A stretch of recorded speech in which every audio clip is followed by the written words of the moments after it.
You know, the problem with the stigma around mood disorders is there are mood disorders and there are thought disorders. And people are often loath to self-identify with mood disorders because they think it's the same as having a thought disorder, even though elements of both can exist in both conditions. And people are afraid that the people in their world are going to think they're crazy. They're going to think that they are crazy, that they'll be stuck with that label for the rest of their life. And I think part of the reason people resist presenting for treatment is really the language, the labeling around the conditions that exist. For example, depression.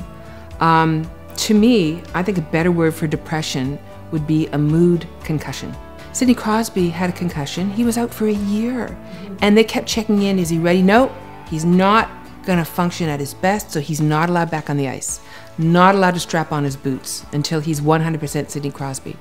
Well, depression is the same. When you have a serious episode of depression, to me it's no different from having a mood concussion, and in most instances it is a year.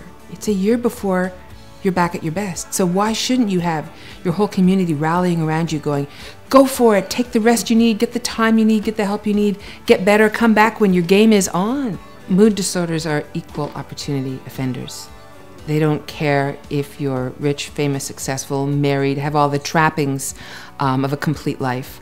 Mood disorders is about the real you inside, irregardless of the superficial trappings. And it's important, I think, one of the reasons I feel compelled to speak out is to share with people that success, superficial success, does not insulate you from mood disorders.